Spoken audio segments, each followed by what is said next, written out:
এটা আমার প্রয়োজন নেই। আলহামদুলিল্লাহ, আল্লাহ পাক আমাকে যথেষ্ট দিয়েছেন। সন্তান আমার পরকালে কাজে লাগবে, এজন্য আমি মাদ্রাসায় দিয়েছি।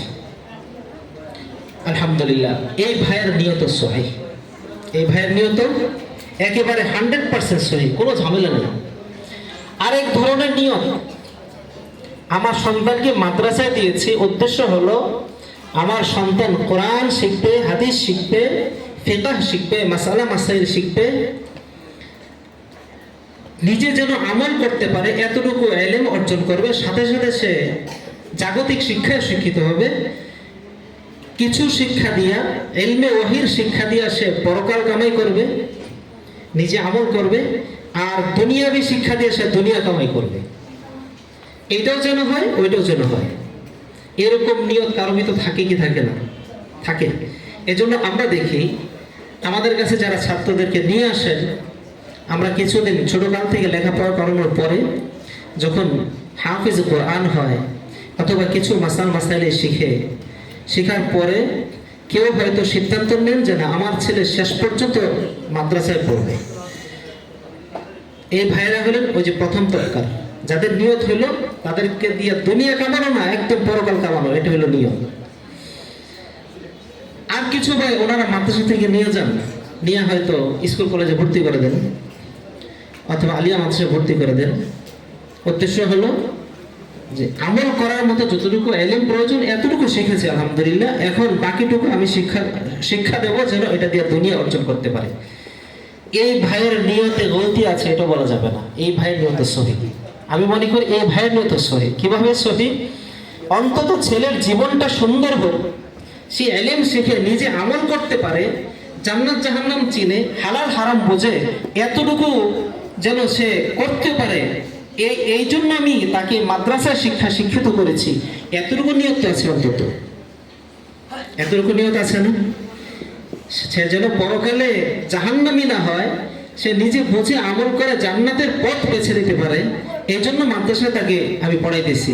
তাহলে বোঝা যাবে এই ভাইয়ের নিয়ত তেমন ঝামেলা নেই। কিন্তু এই দুই ভাইয়ের নিয়তের মধ্যে প্রথম ভাইয়ের নিয়ত আমি বলবো একেবারে স্বচ্ছ, এর মধ্যে কোনো ঝামেলা অবকাশই নেই। আর ওই ভাইয়ের নিয়ত আলহামদুলিল্লাহ বলা যাবে ভালো, খারাপ না, এতটুকু বলা যাবে। আমরা যারা আমাদের সন্তানকে মাদ্রাসায় দিয়েছি, আমরা চেষ্টা করব আমাদের নিয়তকে প্রথম তবকায় রাখতে। এটা হলো আমাদের 1 নম্বরের কাজ, নিয়ত সহি করা। পরের নিয়ত সহি, কিন্তু প্রথমটা রাখার চেষ্টা আমরা করব।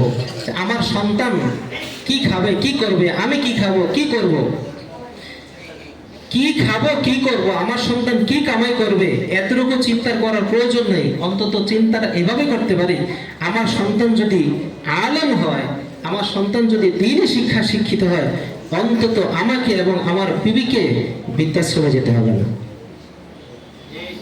এইভাবে চিন্তা করতে হবে। এজন্য আমি আমার সন্তানকে মাদ্রাসা শিক্ষায় শিক্ষিত করতেছি। এই হলো 1 নম্বরের কাজ, 1 নম্বরের দায়িত্ব আমাদের। নিয়তকে সহি করতে হবে, খুব সহি রাখতে হবে। নিয়তে যদি গড়বড়ই থাকে তাহলে আমি মনে করতে পারি আমার সন্তান কিন্তু মানুষ হবে না, মানুষের মতো মানুষ হবে না। প্রত্যেকটা ভালো কাজ নির্ভর করে নিয়তের উপরে। বুখারী শরীফের নাম আপনারা সকলেই শুনেছেন, আমরা শুনেছি। বুখারী শরীফের সর্বপ্রথম যে হাদিস, সেই হাদিসটা এটাই, ইন্নামাল আমালু বিন্নিয়াত। নিয়তের উপর সমস্ত নেক কাজ নির্ভরশীল। নিয়ত সহি তো কাজ পরিষ্কার ভালো, নিয়ত সহি না কাজ হবে না, কাজে গড়বড়ই হবে।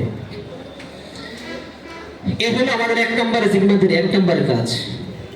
2 নম্বরের কাজ হলো আমরা যারা আমাদের সন্তানকে মাদ্রাসায় দিয়েছি, আমাদের কিছু ত্যাগ লাগবে, ত্যাগ দিতে হবে। কিরকম ত্যাগ লাগবে? বর্তমান জমানায় বাচ্চাদের জন্য এবং বাচ্চাদের চরিত্র নষ্ট হওয়ার জন্য এবং আমাদের ঈমান নষ্ট হওয়ার জন্য এক বড় হাতিয়ার হইল, কি বলেন দেখি, mobile phone, Android set mobile phone. এটা হলো মরজে মুহলিক, একদম ধ্বংসকারী, বিধ্বংসী একটা যন্ত্র। এটা যুবক ছেলে মেয়েদের চরিত্র নষ্ট করা, আর আমরা যারা আমাদের মতো বয়স্ক আছি, আমাদের ঈমান নষ্ট করার জন্য এক অস্ত্র, সেটা হলো অ্যান্ড্রয়েড সেট।